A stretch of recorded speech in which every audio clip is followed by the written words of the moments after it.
Hey, welcome to the Prophecy Roundtable for an insightful and entertaining chat about the end times. I'm your host, Dr. Douglas Hamp. It is my pleasure to be here with you. Scott and I have a special guest. I'm really excited to introduce him to everybody. You've probably seen him. He's a pretty famous guy. So he's got some awesome insights, and I'm really delighted to have you on the show, Derek. Thanks for being here. This is fantastic. No, it's an honor. Thank you, Doug. We've Yeah. been, trying to think about where we met the first time, and I think it was out in your neck of the woods at one of the prophecy conferences in Colorado, maybe back around 2012. Well, 2012, it was at Branson, actually. Branson, okay. Yeah. Oh, that's right. It was. Yeah. And so Rob Skiba was there, and he believes in the one incursion theory. I believe in the two incursion theory. Right. That was where we recorded that session in the auditorium with Rob and L.A. Marzulli and you. And, that's when I was still trying to figure out what this whole thing meant. I was just, happy to be there to ask questions of you guys. Yeah. That was a lot of fun. That was a great conference. I enjoyed that. That was a good time.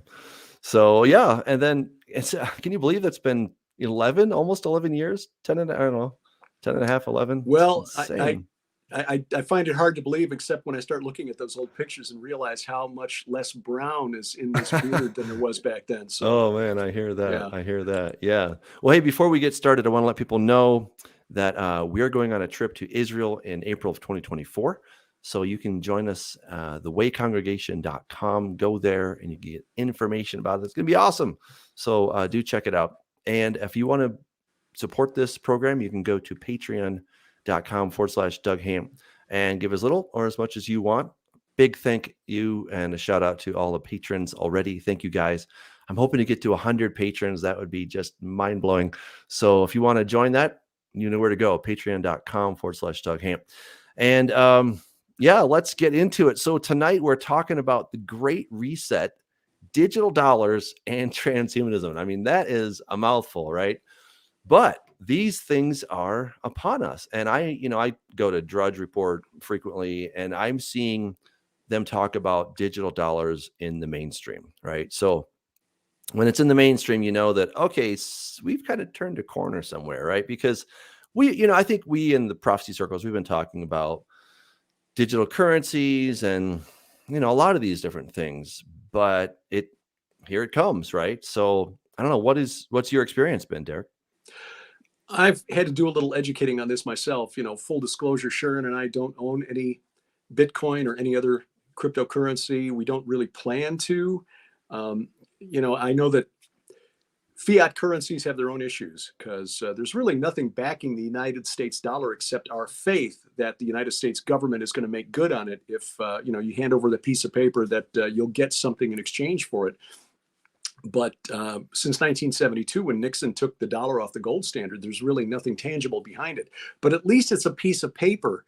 When you're talking about a cryptocurrency, and I know there are probably people watching who are fans of Bitcoin, and I do understand the advantages of Bitcoin specifically, as opposed to cryptocurrencies in general. But a friend of ours, Guy Malone, who is the guy who was behind those really foundational Bible UFO conferences, the Ancient of Days conferences in Roswell, New Mexico, back in the early 2000s. He's now a copy editor for Bitcoin. And so I've been able to kind of tap him a couple of times for information.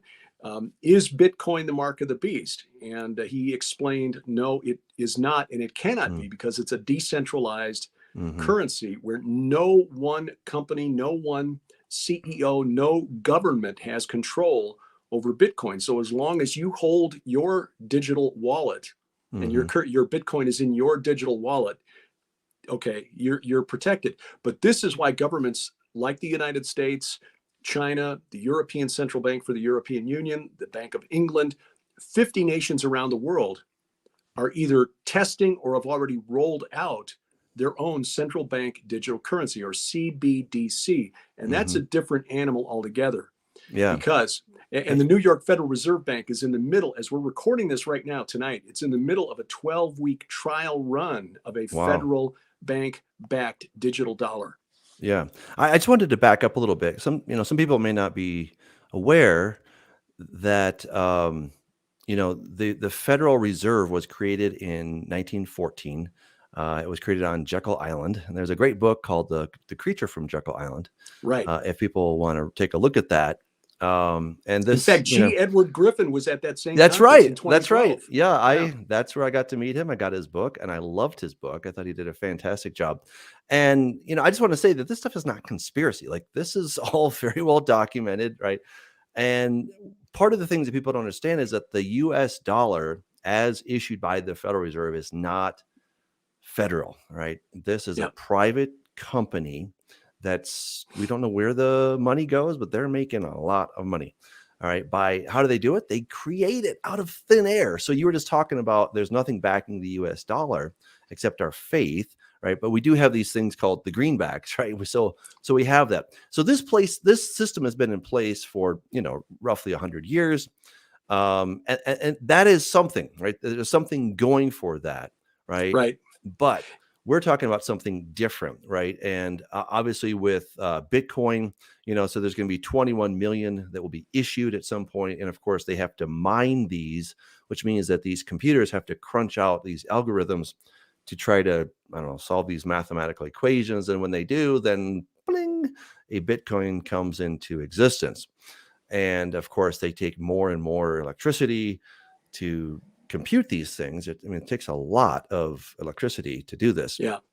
So that's a major downside to it. But we've seen with the whole cryptocurrency system, the whole universe of it, it's been crashing down rather loudly in the last 6 months or so. We just had the FTX that, Sam Bankman-Fried, and that whole thing, turns out that was a Ponzi scheme. And the one before that was a Ponzi scheme. And the Gemini exchange, that's now under investigation, right? And so, what people were like, this is the greatest thing ever. It's going to do away with central banks. And yet they are facing the same problems as the central banks. Okay, so in comes the digital dollar. So now you have the U.S.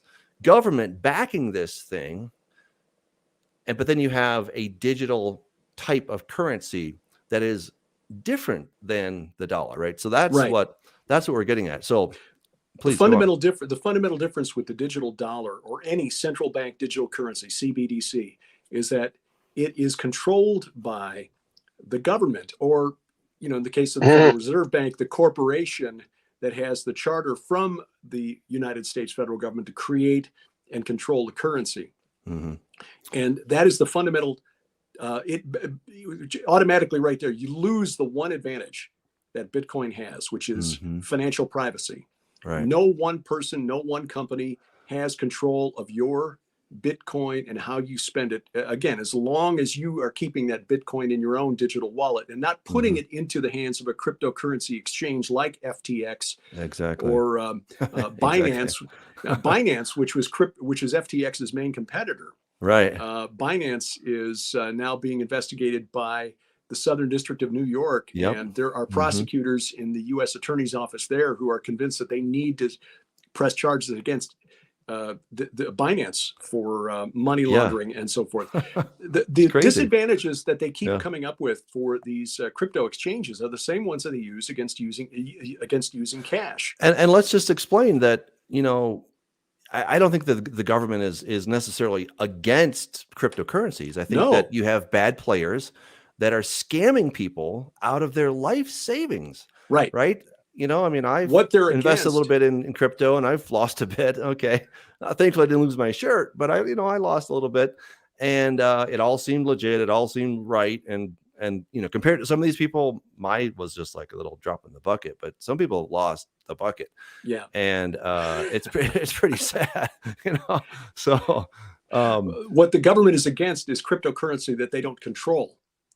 And again, that's the one advantage that cryptocurrencies like Bitcoin have, is that they're outside the control of central banks. But let's explain. See, I don't think that the government is just like, I want to control this thing, but I think because yes, they do. Wait a second. Wait a second. I haven't said a word, Doug. Well, good. Hold on a second, Scott. You'll get to talk. So anyway, you have people that are getting scammed, right? So then the government is being pressured to step in Right. and say, okay, we've got to do something because we are the government. It's our responsibility to make sure our citizens are protected, right? So again, I don't think that there's some cabal in some dark corner. We've got to have this under our control. But it's more of an organic kind of thing, that one thing leads to another. And then eventually we have a system where it is going to be controlled by the US government. And then Mr. Bad Guy, the Beast, the Antichrist, whatever you want to call him, he steps in and says, aha, now I've got you. Right. So, again, that's where I just don't think that everything is a conspiracy. I think that Satan is pretty smart, and he might be, doing the synthesis, antithesis, and then synthesis, right? Or excuse me, thesis, antithesis, synthesis, right? I think he is setting these things up, but I don't think the individual players are all all scheming in the back room trying to figure this out.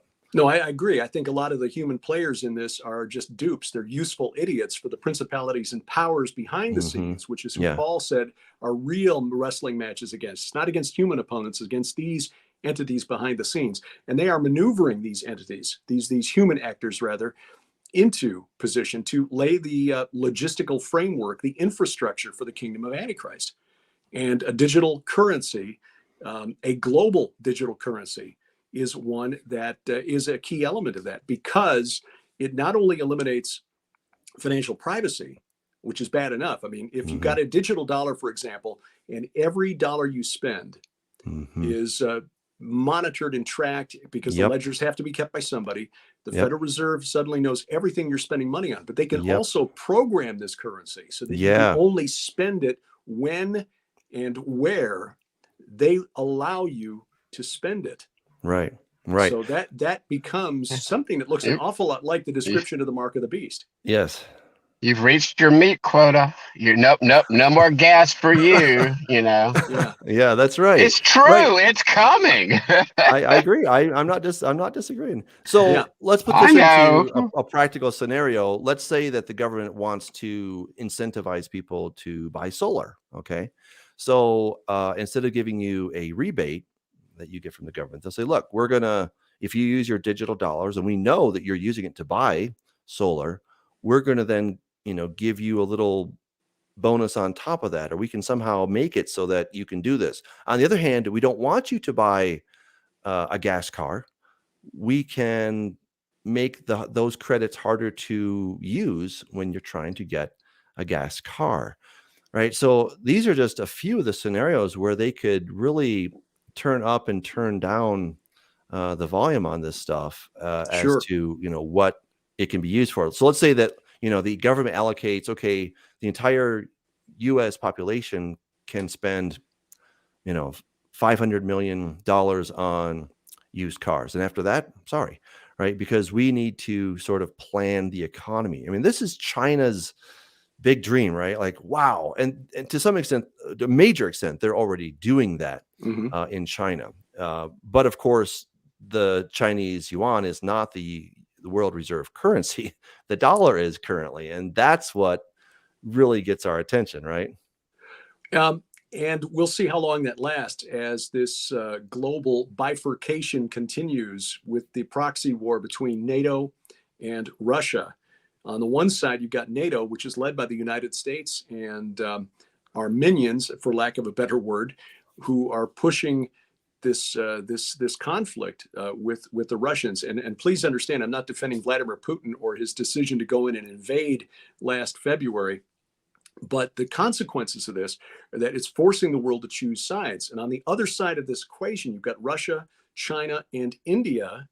And right there, you got and then most of the global South, with the exception probably of Australia and New Zealand, the rest of the global South is aligning with the BRICS nations: Brazil, Russia, India, China, South Africa. Saudi Arabia is now part of this, and Egypt wants to be a part of it. Iran is part of this axis as well. So you've got like 70% of the world's population on that side of the equation, with a huge amount of the natural resources between Russia, Saudi Arabia, Venezuela will be part of that. aligned on the other side, the United States, the neocons and the neolibs in Washington, D.C., the political elites in Washington, D.C. and London, who are pushing this and think they can impose their will on the rest of the world, I think are finding out now that this is just not going to happen. Between Russia and China and Saudi Arabia, the amount of resources they control, especially with China's heavy investment in Africa with rare earth minerals, there is a rude awakening coming for the Western world as we pursue this suicidal, anti-human goal of net zero. It is absolutely crazy. And this will be part of the digital dollar, I predict, the digital currency. Patrick Wood, who's written the book Technocracy Rising back in 2014, I think it was, a book that everybody should read because it lays out this agenda, shows that this is not a new thing. This has been in the works by political elites around the world, globalists, since the 1930s. And this is going to be tied to something, forget your social credit score, we're going to have carbon credit scores.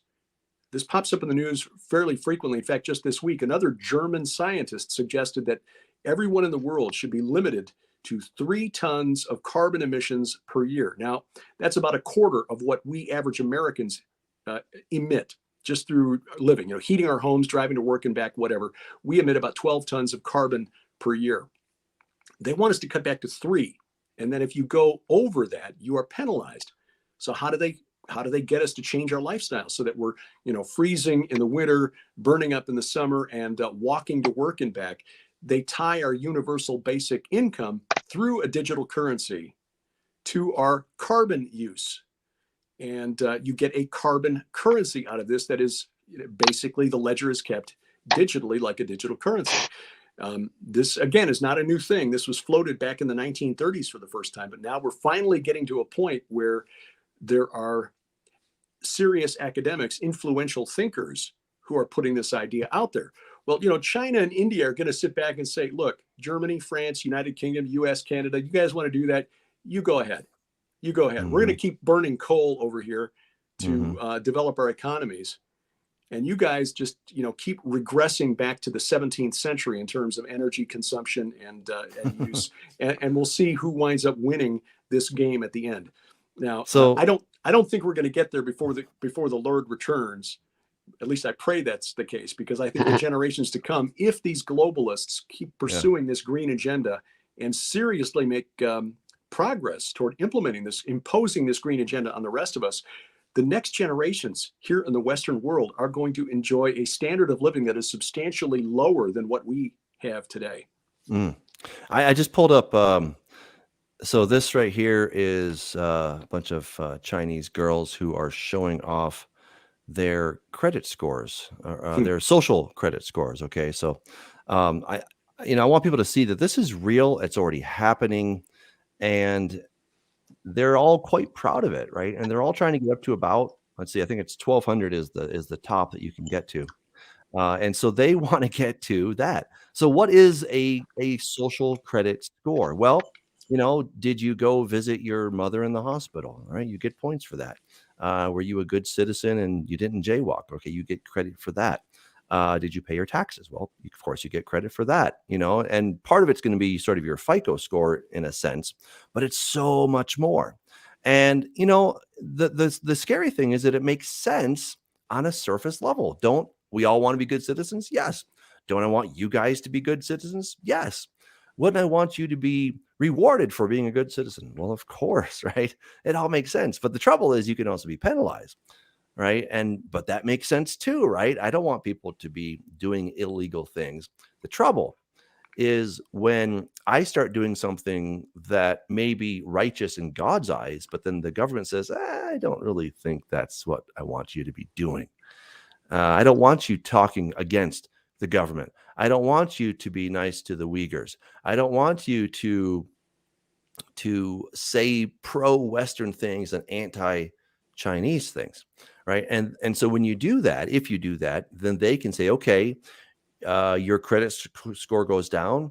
You can, and if it goes down too low, then you cannot use high-speed rail. You can't fly. You can't do certain things. Certain companies will not play with you. You become ostracized, really, and you become a prisoner in your own home simply because you're not going along with the agenda. So now imagine that is then tied in with the digital currency, right? I mean, that's what you're talking about here, Derek, is that, we could find ourselves in big trouble in the not too distant future. That's It's it's exactly going right. to happen. I mean, it's not a matter of if, it's a matter of when. I mean, unless John just got lucky about, I don't know, 1950 years ago when he wrote down Revelation. I mean, we're just seeing it come together and converge. And I don't know where you are on this, Derek. You mentioned about Jesus, Yeshua returning. I have believed since I was a kid that there's a 7-day plan, a 7,000-year plan, and I don't think all this is converging, aligning, and accelerating, to borrow from our friend John Haller, all at this time. We're seeing it all actually come to fruition. Whereas in the past, it was more theory. You had some barcodes, or the barcode's the mark. But you didn't have this global surveillance system, this ability to control every purchase, this ability to say, no, you're going to have this medication, and you're going to have this for a passport, and you're going to have this to have a bank account.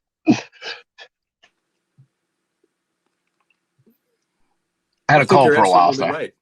No, it's all right. No, you're absolutely right. Things are coming together. We're living in the first technological age where things that John and that Daniel saw, 2,500 years ago, are now technologically possible. And I have no doubt that God will make some of these things supernaturally happen when everyone in the world sees the two witnesses, when everyone sees Jesus returning at the head of the heavenly host. That can happen and will happen supernaturally. But for skeptics now, I mean, you can say, hey, look, do you think that John knew something when he was talking about something we could only accomplish in the modern age with modern video phones and 5G technology? And that may be a way that we can open this conversation to people who otherwise might be really skeptical.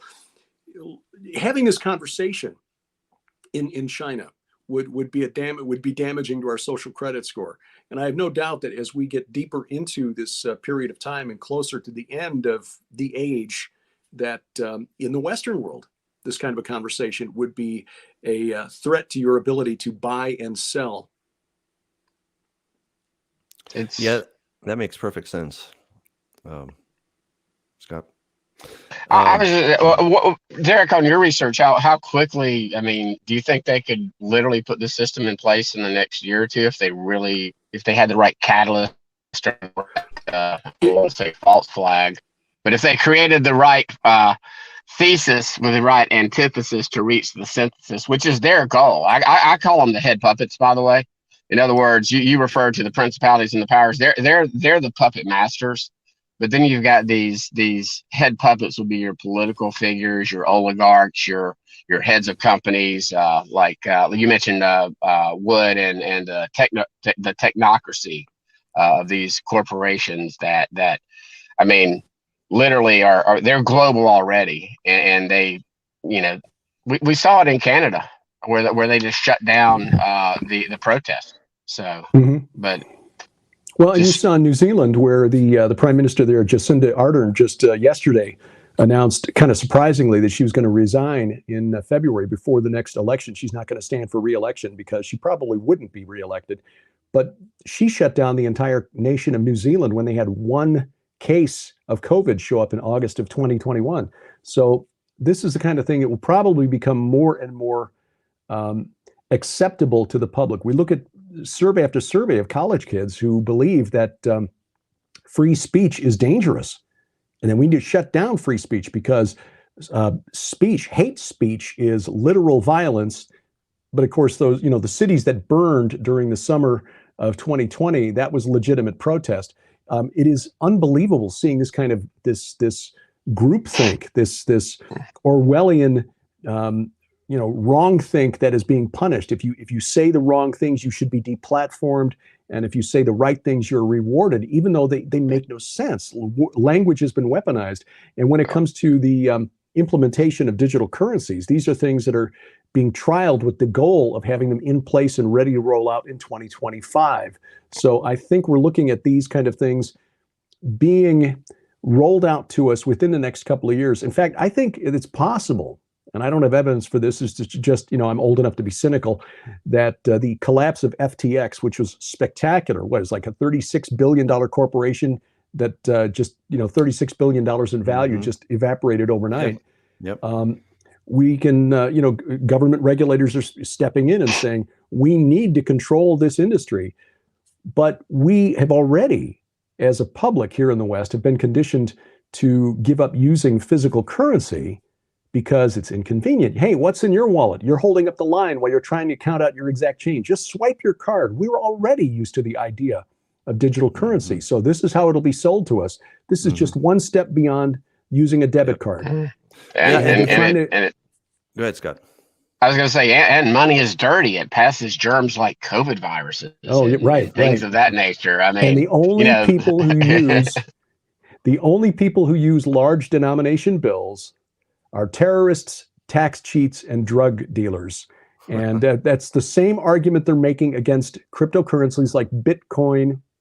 We can't track who's sending money where. They're probably terrorists or drug dealers or human traffickers. Yeah. And so we need to control it and have all this digital currency run through a central government. But let's back up for a second, because part of the thing about conspiracy theories is that it makes it sound like that, again, there's some cabal out there that's trying to pull the levers and then suddenly it's all just going to happen. And oh my, no, but we're digging our own pit, right? I want to make this really clear.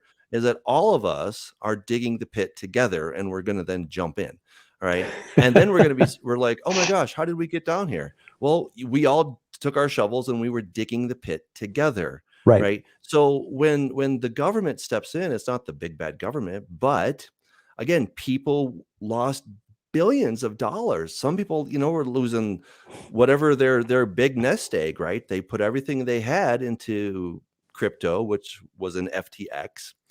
And then when there's no way to trace it, guess what? There's no recourse for the little guy, right? The little guy is now left with nothing, right? And he's like, I want some security. I want you, government, to protect me. All right. So we're clamoring for these things. What? It's almost like they let this happen, Doug, so they can regulate it. And they brought this guy down. And they brought this guy down. Who are they? Way they can get their sticky little fingers on it. But good gracious, Doug! You just talked about the book. You just talked about the book earlier. Who are they that actually print the money and control the countries, Doug? Well, okay, so you think it's all the federal? You talked about it 100 years ago. You give me control of a nation's money supply, and I don't care who the politicians are because I select presidents. Okay. You actually talked about it. All right. Gosh, you got so burned by getting too far down the rabbit hole that now you can't see it in front of your face. Oh yeah. Hey, we and Doug are friends, by the way.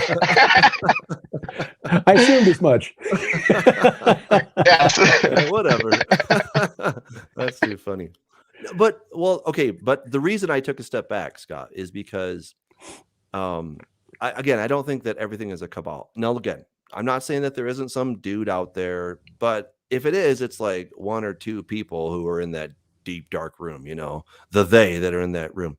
But for most people, this is a very organic thing. It's happening.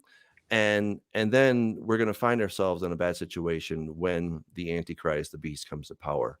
And then suddenly all these systems are in place. That's my take on it. Everyone is entitled to their own opinion, but that's I agree. I think that groups like the World Economic Forum and the Bilderberg Group, which the World Economic Forum has kind of taken over from the Bilderberg Group as the number one organization that liberty-minded people point to and say, see, they're the ones who are doing it. The group that Alex Jones wants to go stand out inside of their meeting with his megaphone. And God bless Alex Jones for actually, getting out and calling attention to some of these things. But we as Christians need to remember that they are the useful idiots. These are people who can't go out for a hot dog without attracting media attention. How many secret plans do you think they can actually put together with the kind of media attention that these people draw? I think, yes, they maybe want to be global rulers. They want to reshape the world in their own image. And there's no question that Klaus Schwab, the CEO of the World Economic Forum has a God complex, but they're not going to be able to pull this off. The real power behind all of these things are the ones in the unseen realm, the ones that Paul told us we were wrestling against. So yeah, let's pay attention to what the World Economic Forum is doing. And yes, they really are trying to create a world where our carbon emissions are governed, and we're eating insects instead of beef. And we're living in what they're calling 15-minute cities, where we're all 15 minutes away from all of our everything that we need. You know, this idea that we can walk to work, walk to the market, walk to the bank, walk to, you know, everything. Which, you know, again, for those of us living in places like, you know, Colorado, rural Alabama, the Missouri Ozarks, that ain't happening. You're really going to have to drag some people off the land to make that happen. That's their goal. I don't think it's going to happen, certainly not without a fight. But there are forces in the unseen realm that are guiding these people, maybe whispering in their ears. I doubt, as you say, Doug, I doubt there is seriously a dark room where people are saying, okay, our next step in world domination. Yeah. But things are moving in that direction anyway. I just think Klaus Schwab is the face man. Okay, in other words, he's like the ultimate. He's like the guy on James Bond. He just needs a little kitty cat to stroke. I mean, but again, I think on the echelon, yes, on the upper echelon of power brokers, if you will, he's not even a head puppet. He's probably like the minion, if not the minion of a minion of a head puppet of the people that are. But as you pointed out, Derek, ultimately we're talking about these powers, these principalities. We're talking about this prince of Persia, this prince of Greece, that are really, if you will, within the limits God allows them to operate, if you will, exercising their control and their authority. Well, and that's the thing. And Psalm 2, there is a. Go ahead. No, you started to make a good point there. I was just going to say about Psalm 2. I mean, there is a conspiracy. The kings of this earth, the rulers of this earth, are plotting. I mean, we see it and Doug, you bring this up too. We see it in Revelation. They actually think they're going to gather together at the very end to battle Yeshua. They're so deceived at that point in time. They think they can win. And right now, I just think we're seeing the beginning of the end game. And Derek, I bring this up a lot. I'm not major, like go off into the deep end of predictive programming, but I talk about the Avengers a lot. It's like a role reversal in the whole Avengers movies, where Thanos is the God of Abraham, Isaac, and Jacob. He's creator of the world, and all these other gods and superhumans, and mankind unites together to fight against evil, come and judge the world because it's such a crappy place. That's exactly what the Bible says is going to happen if you don't repent. God is going to judge you. I mean, and so there is predictive programming in the movies. It's almost like they have to reveal their hand, if you will, about what they're going to do. And right. Doug, they're not hiding it anymore. You will know nothing and you will like it, as he strokes his little kitty cat. You know, that didn't go over well. So like John Haller pointed out in his midweek, that now they're changing it. They're not wanting to call it the New World Order anymore, because that sounds ominous. So like they're calling it the New World Way. They're trying to think of more euphemistic, friendly terms. You know, that some of us will go, oh, well, that sounds much better. So anyway, go ahead, Derek. Yeah, and the Great Reset is being replaced with something else like that, you know, the Great Narrative or something else like that. They're coming up with some other term because too many people caught on to what they were trying to do. But again, the whole world is not behind the World Economic Forum.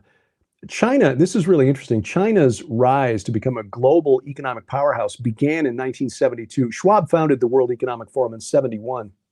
And in 72, the Chinese sent their first delegation to the meeting in Davos.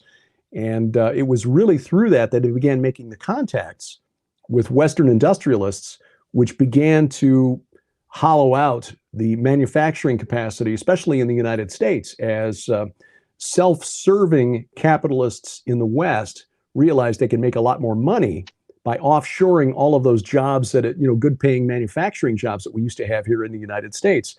So China is now they've really kind of run into a wall here with the the pandemic policies that President Xi adopted. But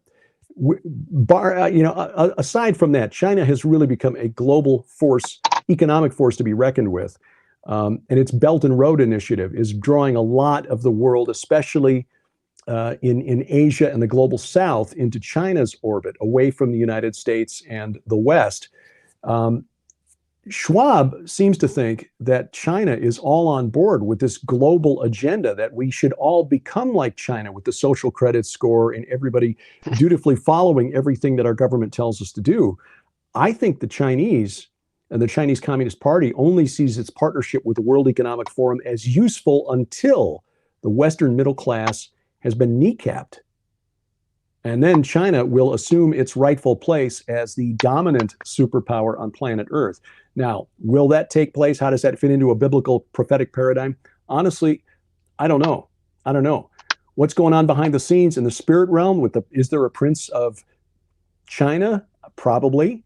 Are they cooperating with the Prince of Persia, Prince of Greece? Don't know. But I think we need to take that into consideration. You got 1.4 billion Chinese under control of the Chinese Communist Party, and their goals are not the same goals as the globalists who dominate the World Economic Forum. Wow. Yeah. I think when we try to predict how it's going to look at the end, we're going to all be very surprised. Yeah. I mean, at the marriage supper of the Lamb, Jesus says, everyone who got it all right, raise your hand. Oh, wait, that would just be me. Yeah.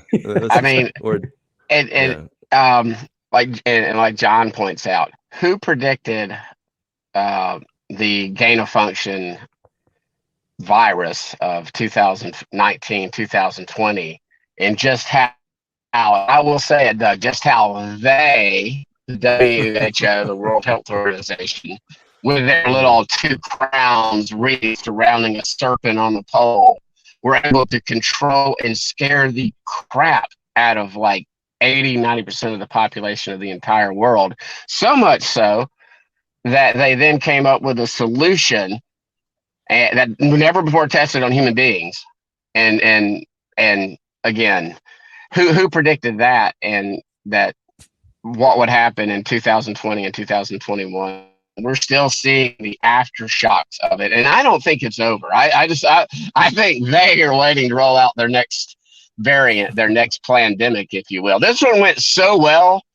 I mean, we just, people that, what was it, less than 1% of people that died, and most of them were either very elderly or had major health problems. Your average person that was healthy did not die. Just think if they release something that has even a 10 or a 20 or 30% death rate and really affects children. How easy that would be to control the world.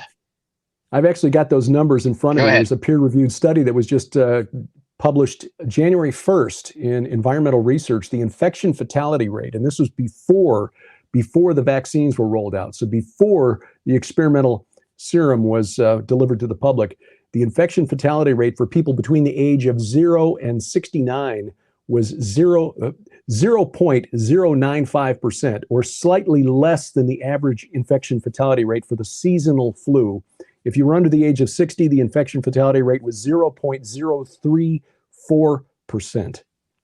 And I mean, if you're under the age of 30 or 40, you might as well forget about it. It's like your odds of surviving are like 99.99%. It's just ridiculous. And yet, when you look at the surveys of people, and there's a real break. I mean, conservative and liberal here in the United States, conservatives kind of understood that this wasn't as dangerous as we were being told, but progressives thought that if you caught it, there was they literally believed it was like a 50% chance you were going to have to go to the hospital and then die. And that is just so far removed from reality, but that's because of the messaging that we were getting from the mainstream media, because it was this plan. Yeah. And Doug doesn't like the orange man, by the way, but it was the orange man that claimed to be the father of the not a V. So anybody putting their hope in Papa T, please don't do that. Yeah. He was just as instrumental in rolling out the jabby jab as anybody. Yeah, So. absolutely. Oh my gosh. Okay, so tell us how transhumanism fits into all this. That's too fun. Well, I think it's because of the fourth industrial revolution, which is part and parcel of the World Economic Forum's great reset or great narrative, or whatever they want to call it. The fourth industrial revolution is just another term for transhumanism. And transhumanism fundamentally is this idea that we're going to overcome death through science. When you take it even further, at its most extreme, it's a belief that we shall be as gods, that we can somehow enhance ourselves, not just make ourselves less vulnerable to diseases like SARS-2, but to make us to enhance our abilities, make us more cognitively powerful, to extend our lifespans to these radical lengths. This is what they are looking for. They've got, like Captain America. Yeah. We would all be like Captain America, the like Winter Captain Soldier. America. Yeah. Faster, stronger, better, live longer. But ultimately, it's all about becoming as gods, fulfilling that promise made by the serpent in the garden and back in Genesis 3. And it sounds crazy when you start looking at these initiatives that are being put forward by the transhumanists, but there's some real big money and some very influential minds behind this. Genetics, robotics, artificial intelligence, nanotechnology. It's a very convenient acronym, GRAIN. Those are the technologies that transhumanists hope to use to overcome death. You've got people like Peter Thiel, who is a major supporter of Donald Trump, by the way. I should point out he spoke at the Republican convention in 2016. I think he spoke again in 2020, but Thiel, who's the co-founder of PayPal, early investor in Facebook, who's donated millions of dollars to a foundation called the SENS Research Foundation, that is a nonprofit that is trying to cure aging, as though it's a disease that we can cure. But the research projects that they put their money into have been conducted by institutions like Yale, Harvard, Cambridge, University of Texas, Rice, University of Arizona. So again, not fringe universities. And this is a guy who has been taking human growth hormone pills to extend his life. And about 6 years ago, said during an interview with Inc. magazine that he was interested in a process called parabiosis, which is taking transfusions of blood drawn from young people so that you will live longer. I mean, to me, that sounds like, the blood is the life, Mr. Enfield. Sounds like a vampire. Sounds like a vampire. Dracula straight up, Yeah. And of course, Dracula was quoting from the book of Genesis. The blood is in the life, which is why you don't eat it. Why? Right. While we're talking about the Orange Man and transhumanism and living forever, I think it was his son-in-law that lives at 666 Avenue that was saying this was a quote. I actually read it. Jared Kushner, Jared Kushner said, I think that his kids might be the generation that never dies. Correct. So this is not just us prophets. I call us all prophecy geeks, and don't take that wrong. I've been a prophecy geek since I was like 6 or 7 years old. So, but yeah, this is not just us prophecy geeks sitting around chatting like this, going, "Oh well, people really want to go back to the garden and take and be able to become as gods." No, that's what they're trying to do. And I believe the catalyst will be when the beast arises from the abyss. And I don't know if you've read Doug's book. It's excellent, by the way, Derek. Yeah. He believes that's what happens is that this ultimate future final mark will be something that makes us not human, makes us immortal, makes us a little g god, if you will. So. And I know there are others who proposed that idea as well, including Tom Horn. So we're in good company here. But when you look at the guys who are proposing this, I mean, Dr. Raymond Kurzweil, who's considered sort of the father of the transhumanist movement, the one who coined the term the technological singularity, the moment at which we merge our intelligence, biological intelligence, with technological intelligence and artificial intelligence, and suddenly we're billions, perhaps trillions of times more intelligent than we were before. I mean, the consequences of that kind of change are completely unpredictable, but that is what they're looking for.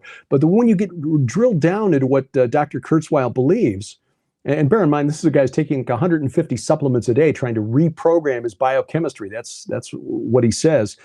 This is a spiritual quest. This is not just a scientific endeavor to try to extend human life, to enhance the quality of life. It is a spiritual quest. In his book, The Singularity is Near, he wrote that there are 6 epochs of human evolution, 6 epochs of evolution, rather, and basically the transformation in how information is stored. The first epoch of history was physics and chemistry, where information was held in subatomic particles and atoms. The second epoch was biology, where information is stored in DNA. The third epoch is brains, where information is stored in neural patterns. And the fourth epoch, which is where we are right now, is the technological epoch, where information is stored in digital devices, computers, and so forth. The fifth epoch is where we hit the singularity. We see the merger of technology with human intelligence. Then we get to the final epoch of history, he believes. The sixth epoch is where the universe wakes up. The universe wakes up. The cosmos becomes saturated, and all of the inanimate matter, the dumb matter around us, becomes a substrate for computation. And we all become one with a cosmic mainframe, apparently. Yep. This is the guy who is considered one of the most brilliant scientific technological minds of the last century. He's the director of engineering for Google. So this is not a fringe guy. And this is his vision for the future. It is a religion.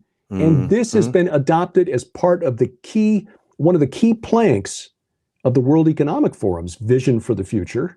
And again, when you look at it from a Chinese perspective, which is fundamentally atheistic, the Chinese Communist Party, anyway, is officially atheistic.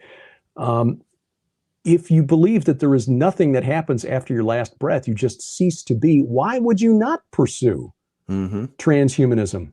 I gave a talk on transhumanism to a course at Eastern Illinois University, a class there on called World Technology.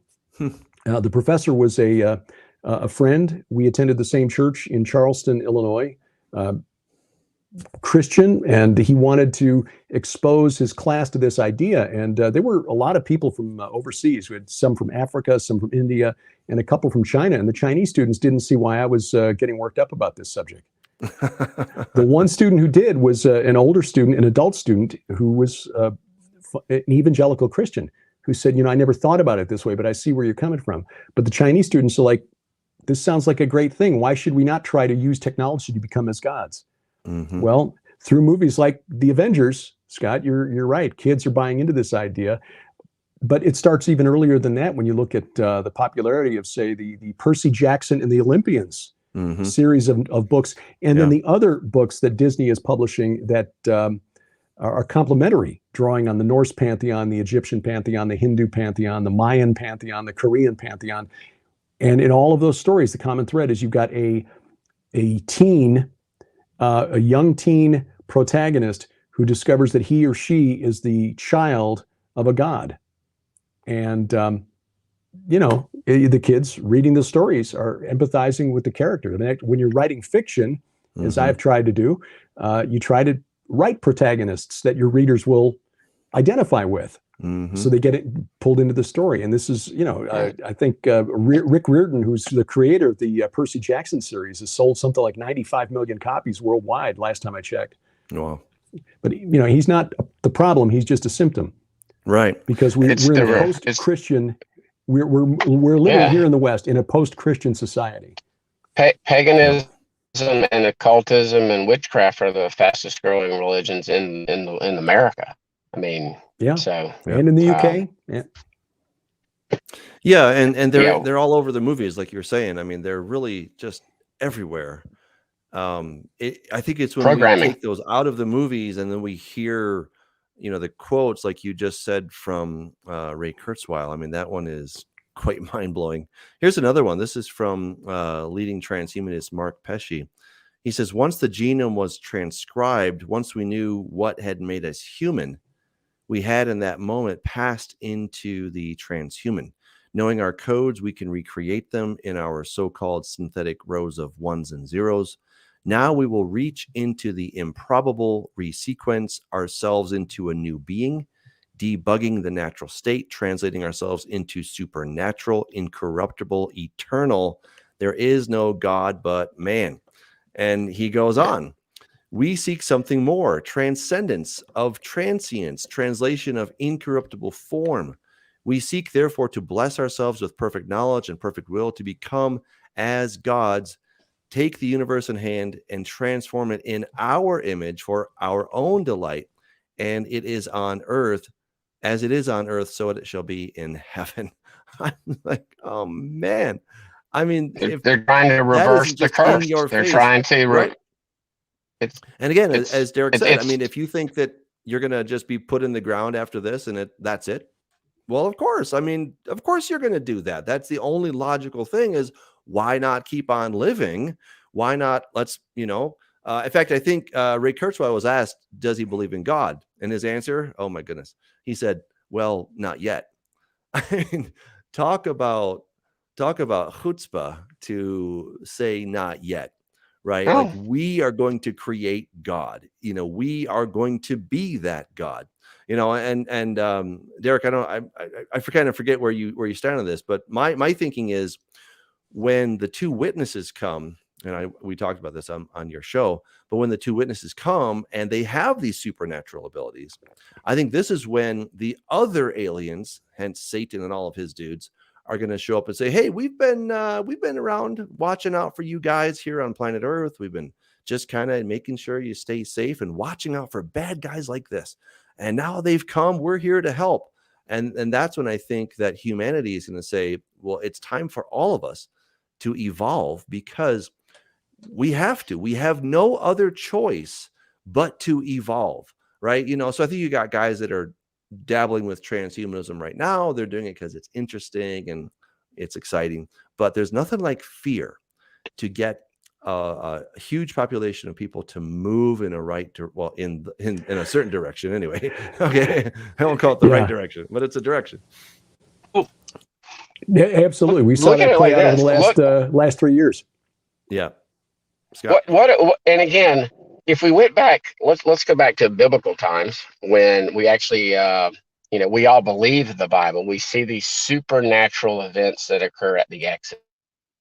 We see the supernatural event where the seas part, Pharaoh's army is destroyed. We see Elijah, we see Elisha, and then we see what happened, what Yeshua did, and then after Yeshua ascended, the early power of the early church doing miracles, literally raising people from the dead.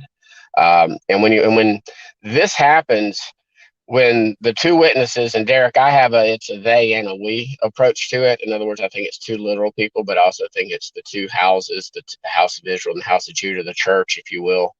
But when that starts happening again, when things get biblical again, the world that make a choice. They've got to make a choice to either repent and believe in the God of Abraham, Isaac, and Jacob, or I think the deception will be when that during this time period, that's where Doug and I did for about 3.5 years. I believe that the two witnesses testified during the final 3.5 years of this age, and it gets biblical up in here, if you will. It's almost like a supernatural battle on this earth for those last 3.5 years, and it's choose this day whom you shall serve. Will you serve the God of Abraham, Isaac, and Jacob? Will you serve Yeshua, Jesus Christ? Or will you serve Satan and his minions and these false gods? So that's sort of my understanding. You got to take on the two witnesses, and when they testify, when they're witnessing.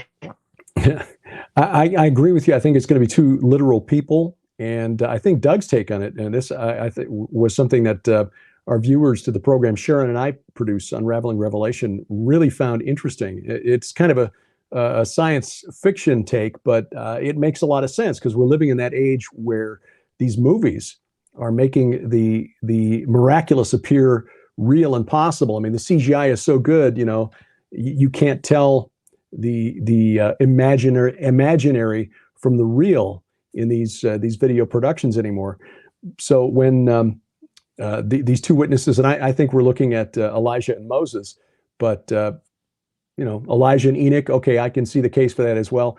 But whoever, when they're calling down fire from heaven and withholding rain and doing all these miraculous things, I think Doug's take on it is going to be right, that there will be these aliens who appear and offer a solution to this problem that is plaguing and bedeviling our benevolent leader, the Antichrist over here. And when will this happen? I think this is leading up to the midway point of the 7-year period called the Great Tribulation. Yeah. And so transhumanism is just really that first step in that direction to become gods, right? So as the name implies, transhuman, right? You're in a transition to becoming something else. What's the goal? Post-human. What is post-human? You become a god, right? And that's what's scary about transhumanism, right? So like, I think sometimes people get the sense that, well, Christians are just Luddites. Like, we're against technology. We're against all kinds of stuff. Man, I love technology. Me too. I love it. It's when the wrong guy gets the control switch. That's what scares me. I mean, thank God that the Nazis did not figure out nuclear technology, even though they had one of the greatest quantum physicists in the world. But they didn't figure it out. And they came close. Yeah, they did. I know, but they thought they needed way more plutonium than they needed, right? But thankfully, it didn't work out. But imagine if Hitler had a technology that could be used for good, but then he had it in his hands and he used it for evil. And that's where I think all of these technologies, I think the technologies are generally neutral, but the way that they can be used is either good or bad.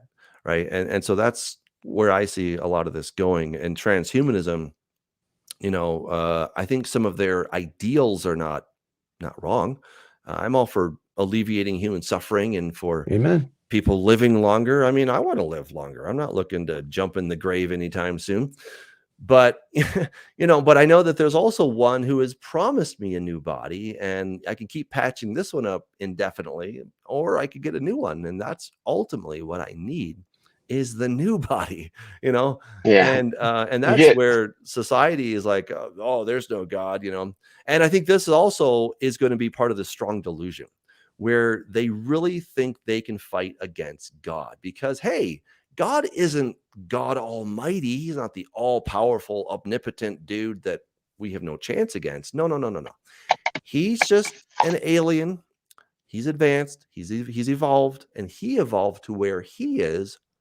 We can evolve too. Mm-hmm. And now that these other aliens are on our side helping us, they're going to help us jumpstart that evolution. And maybe if we combined DNA, hey, maybe we could become God's lickety split. And I think that's the basic scenario.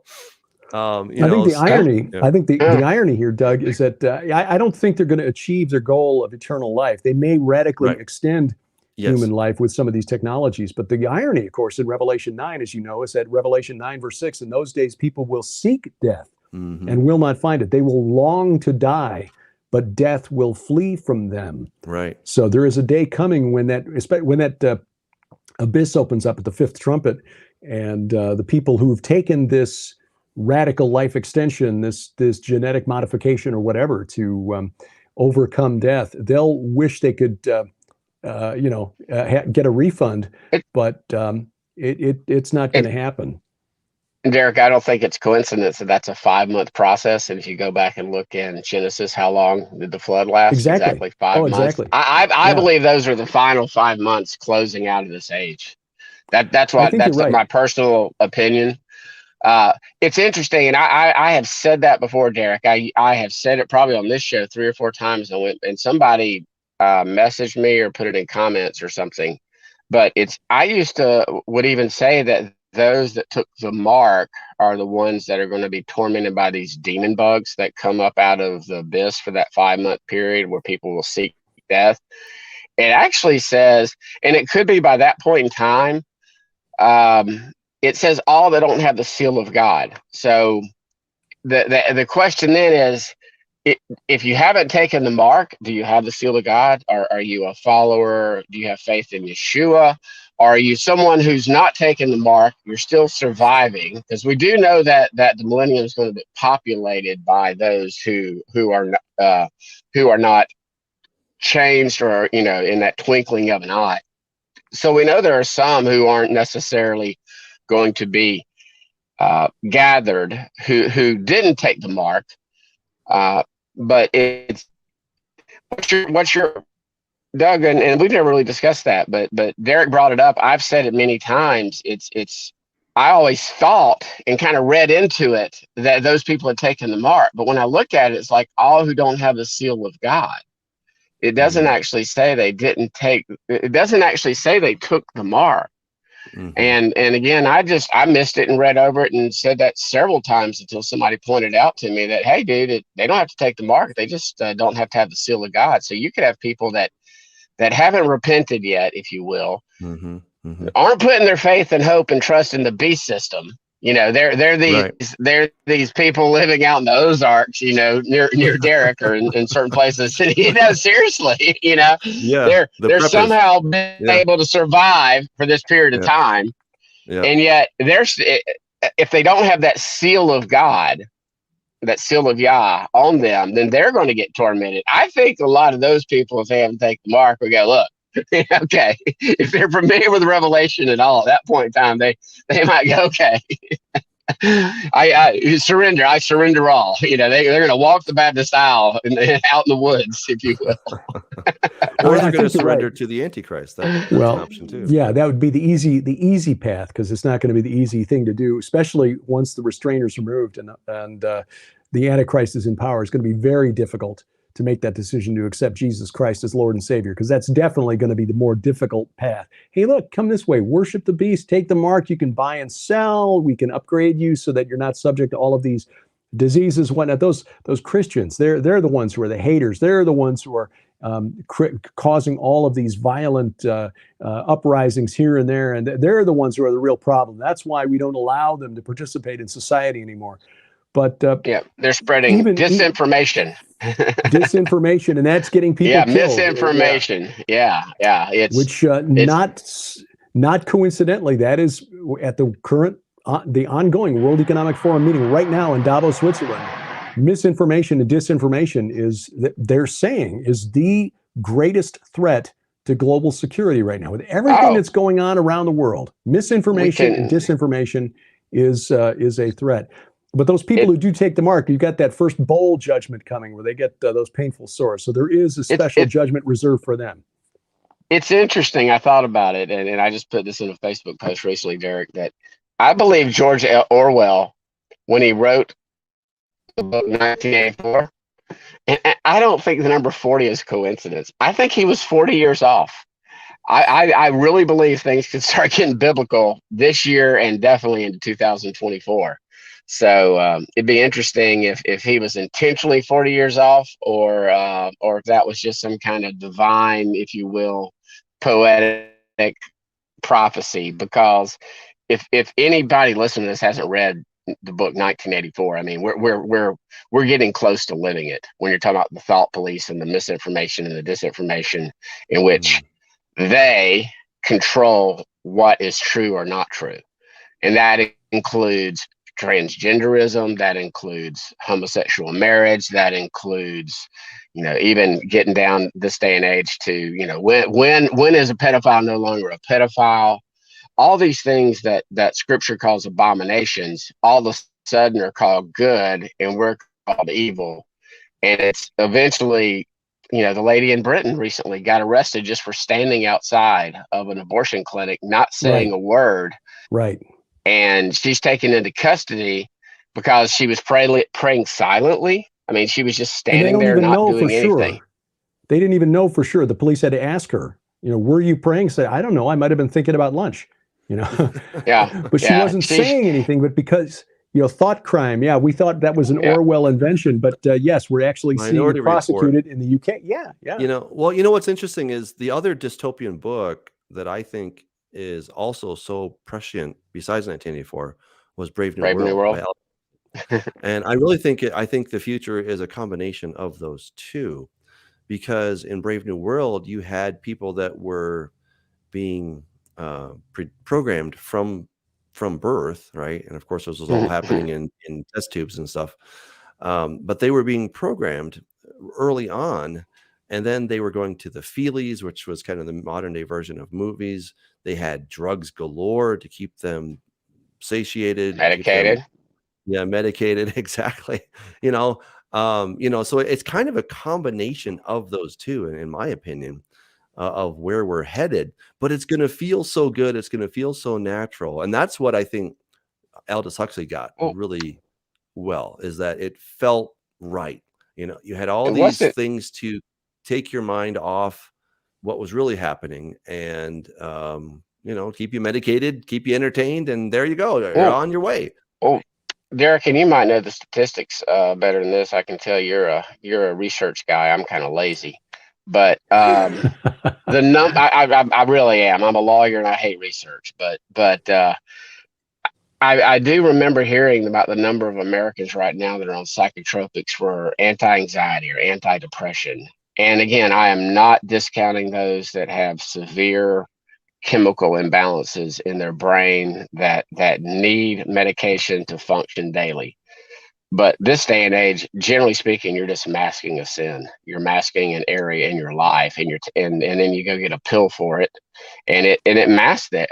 And if that's ever cut off, I'm just, if the supply chain for that is ever disrupted and cut off, I can only imagine what this country would look like in a month or two. So. Advantages, but I know that it is something that is much more prevalent now than it was decades and centuries ago. The default setting anymore seems to be, if you've got a problem, we've got a pill for that. You look at any major broadcast anymore. How many news or sports or entertainment programs are sponsored by a pharmaceutical company? Pfizer, sponsored by Pfizer. Exactly. So, and it may well be that it's just the profit motive is what drives this, but the net result is that you got a population that is dependent, that is pacified, and that is kept docile through the use of these medications.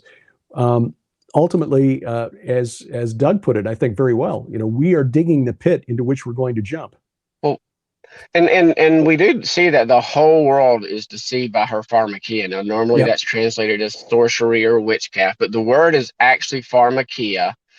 Doug and I differ on this just real quick, but I would like to get your thought process on it. And it's something that I didn't really start thinking about till 2021.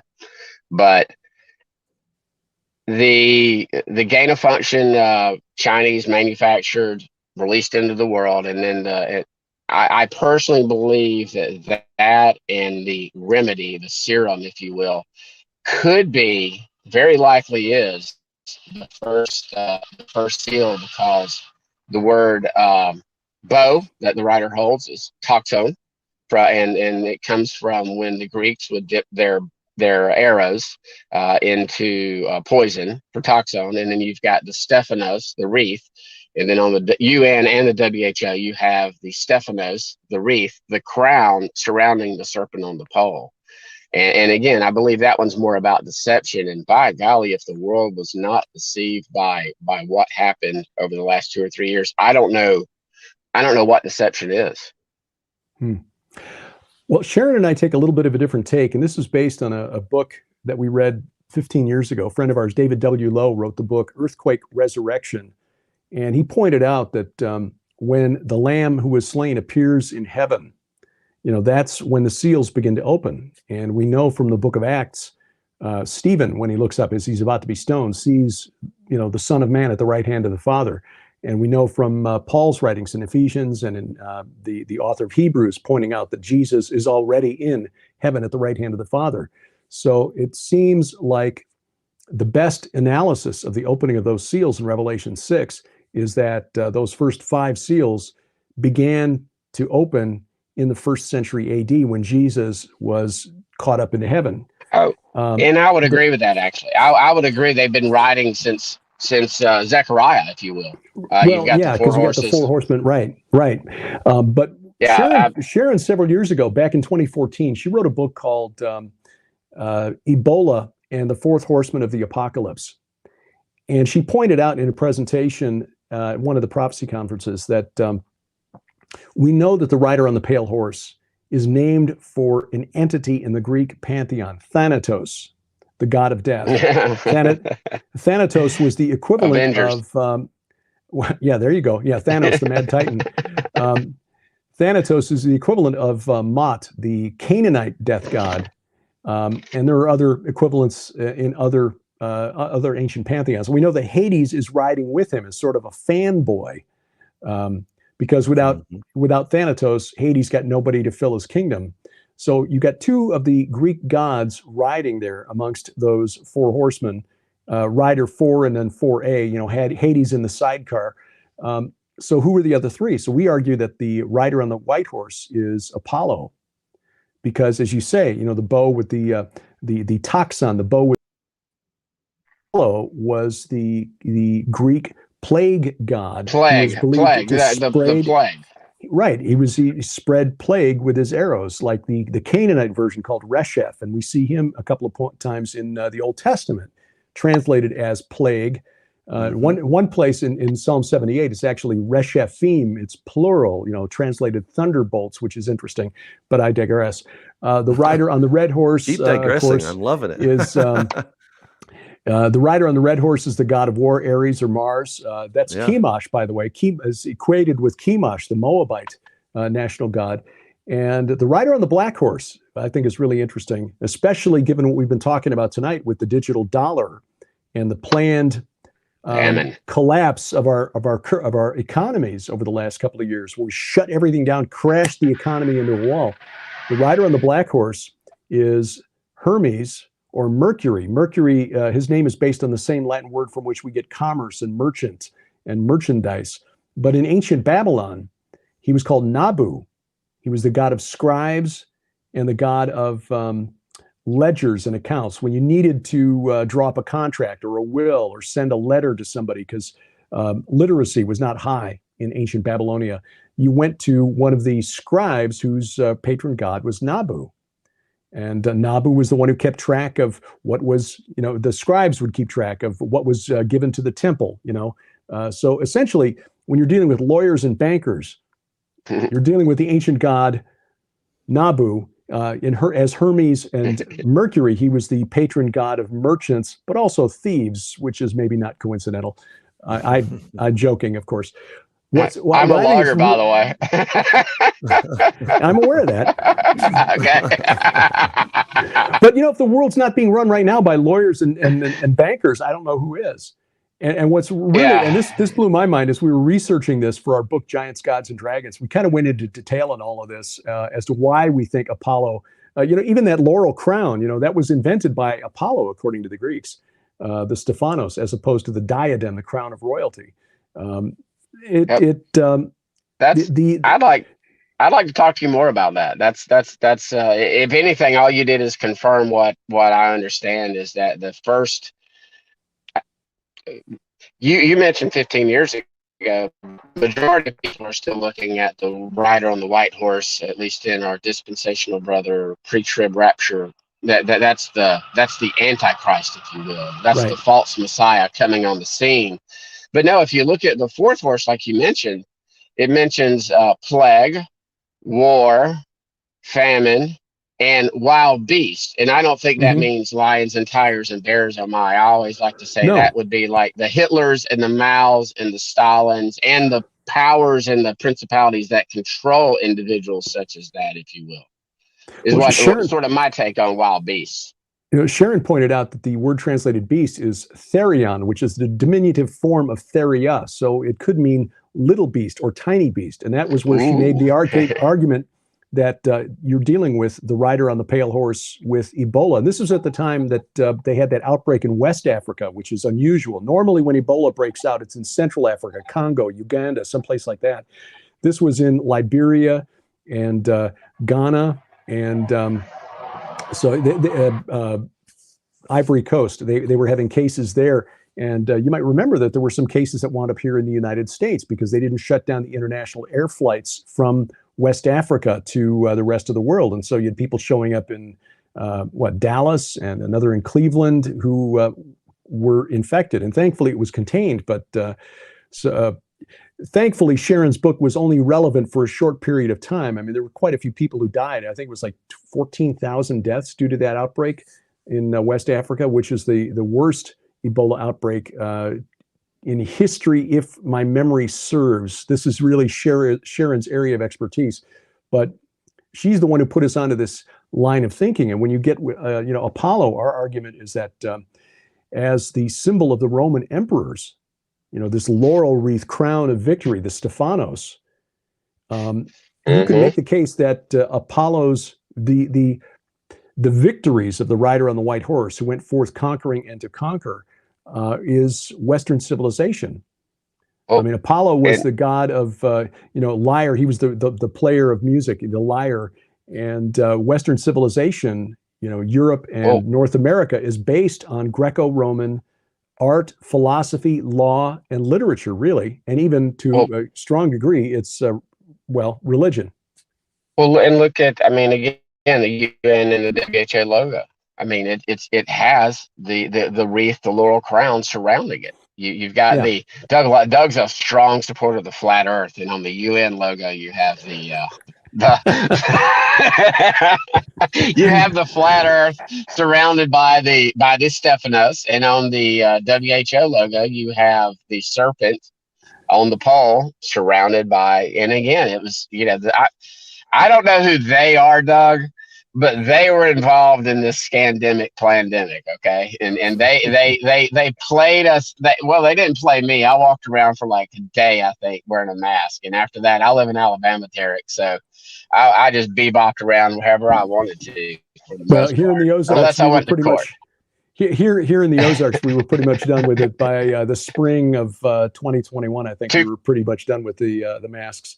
But I think the thing that is the really key point in saying, look, the rider on the white horse in Revelation 6 is not the Antichrist. It's the fact that when the beast does emerge, unquestionably, Revelation 13, he's wearing diadems, which is the crown of royalty, not the Stephanos, the crown of victory. There's a difference between that entity, the spirit of the Antichrist, and the spirit on the white horse. They're of different ranks.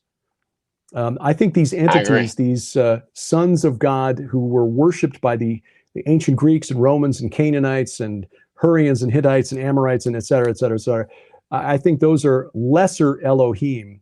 I think when this spirit of Antichrist comes out, he's a whole different class, which is why he's wearing a crown of royalty. Satan also wears a diadem. These are lower ranking, I believe. And again, this is speculative because the Bible's not explicit on this.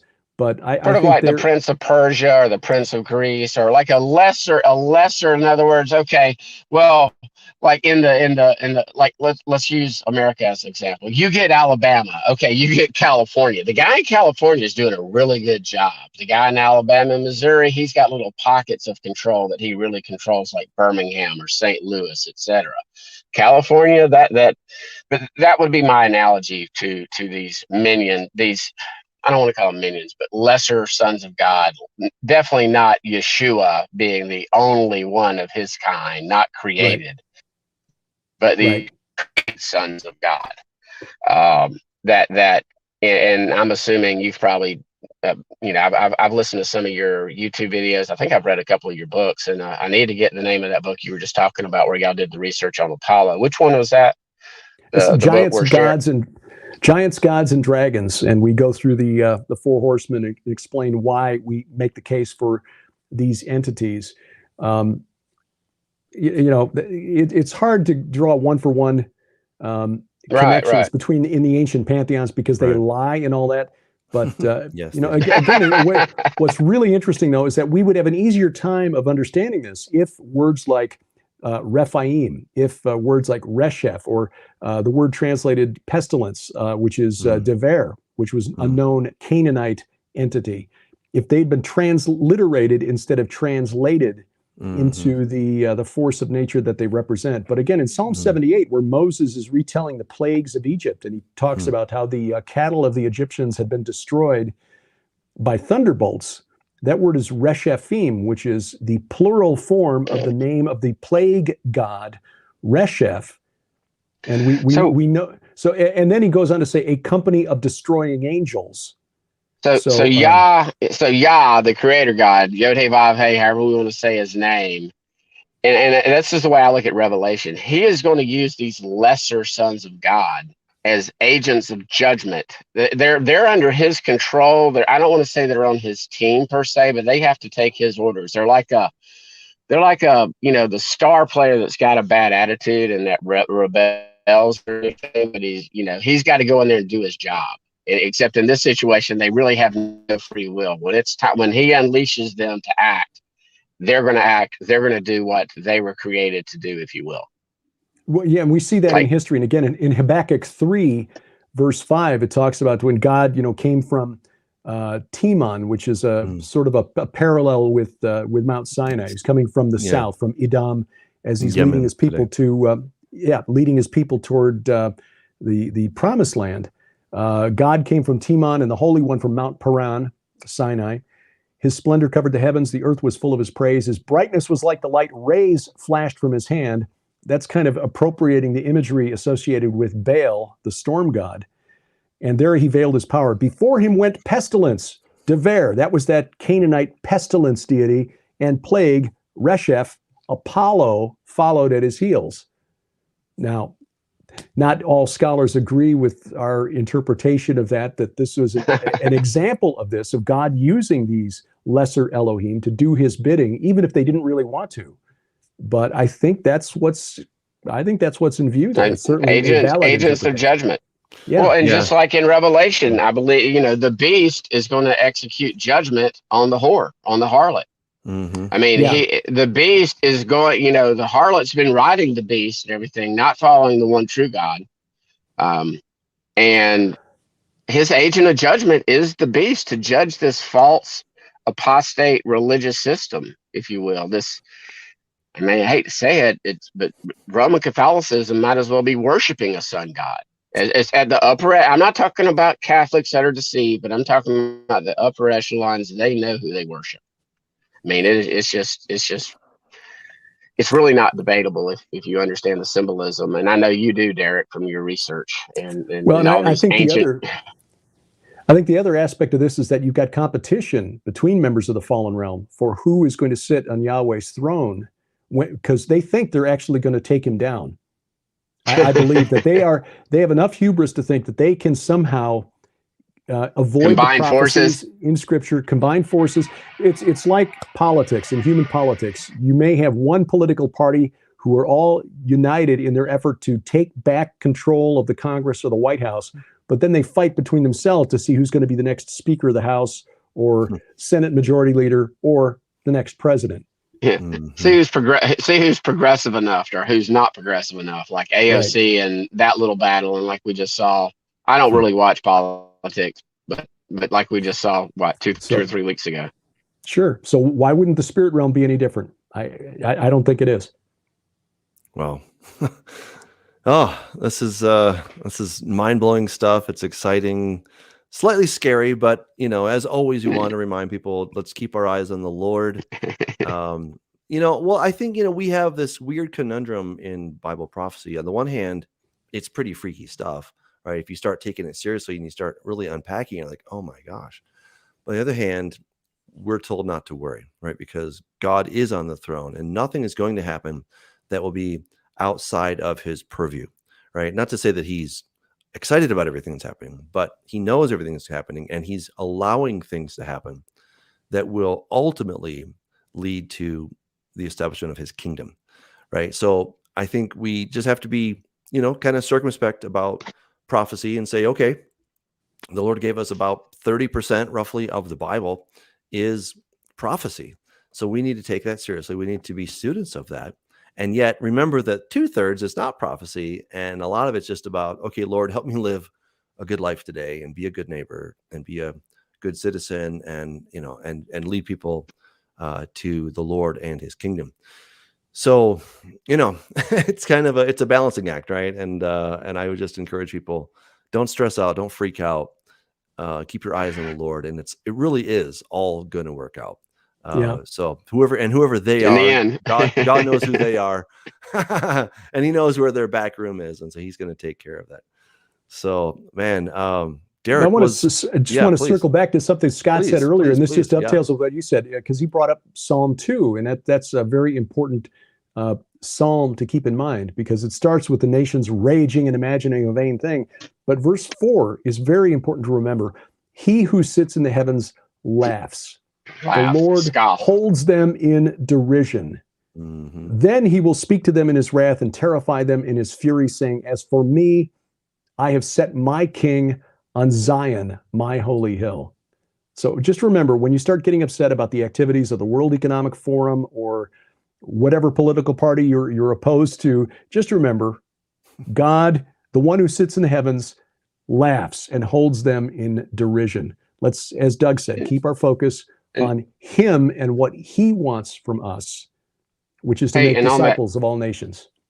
And on that same note too, Isaiah 8, it talks about do not call this a conspiracy, what they call a conspiracy. And again, the focus is on, and I believe John in Revelation is quoting this. He says it's to the testimony and to the law. In other words, and in Revelation, it's the ones that the dragon will persecute and will pursue are those who have the law and the commandments. But those are the ones that are going to overcome. So if we are as close as I think we might be, again, worst case scenario, you get your head chopped off, and then you go to be with the Lord, and this time domain, it's over, it's done with.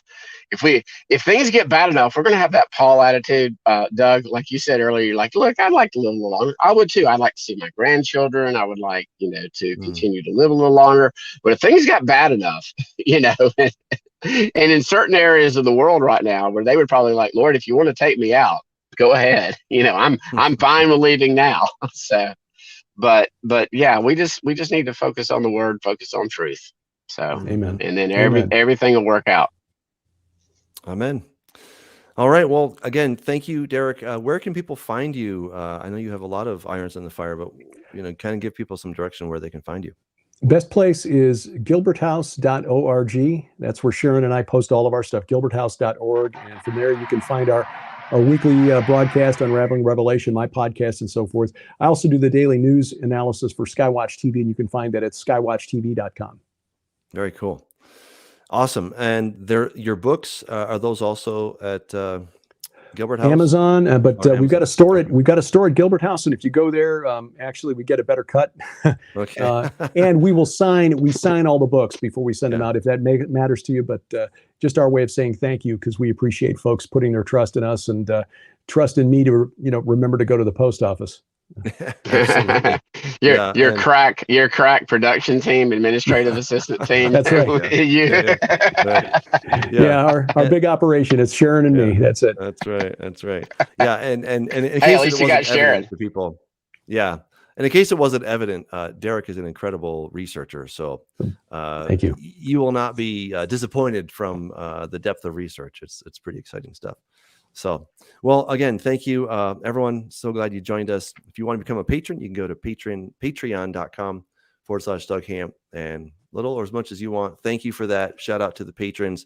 Join us next week. It's going to be awesome. Till then, God bless you and